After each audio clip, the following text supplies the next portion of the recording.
father and his older brother's lives. It's called feeble gravity. Remember when you were jailed for gambling and your most sober son made bail with a rough gesture? Long before that, your wife, your first wife, threw herself from a window as she said she would, as you said she would. The trifecta paid $6,000 and then the goddamn horse died.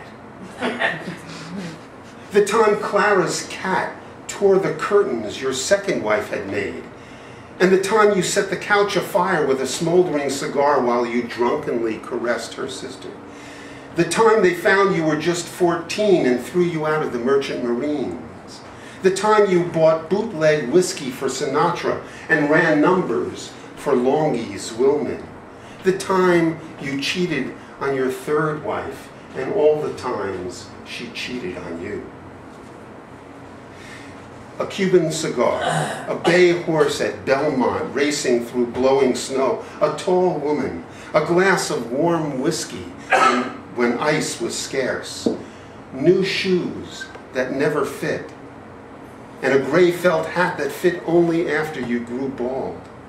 Children who spoke too fast and friends who suddenly spoke too loud. The time you crashed the Studebaker, and before that the Ford, and before that overturned a truck of moonshine in Newark and woke 9 days later with a steel plate pressing apart the bones of your skull, and you pretended not to recognize your fourth wife, or your third wife, or your children, but knew the bookie who owed you $6,000. Suddenly, early sunlight glazes mist that clings to the headstones. But back then it was rosemary russet potatoes, oysterette crackers, black and blue steaks that hung over the plate down the Port Newark and bled onto the white tablecloths that your company cleaned for the Portuguese. You slip the paper ring from a Churchill cigar over your granddaughter's thumb as she dances to music you can no longer hear. Smoke drifting everywhere, heavy smoke hanging in layers as still as this mist over the dulled bronze grave markers where pebbles and small stones of remembrance are set along the edges. Felicity, fidelity, perfidy. You put on the salve, you peel an orange, you swallow a worthless pill, then feeble gravity grows weaker, a grave empties of its fresh, weak light and is filled, foreseen, with sudden death. And we linger, or we scurry, or we drift to the edge of the hole and peer into it, or try to not peer into it.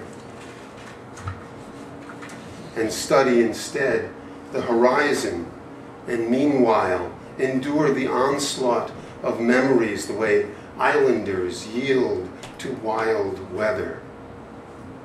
We shovel the sandy dirt from the mound piled so high from so shallow a hole.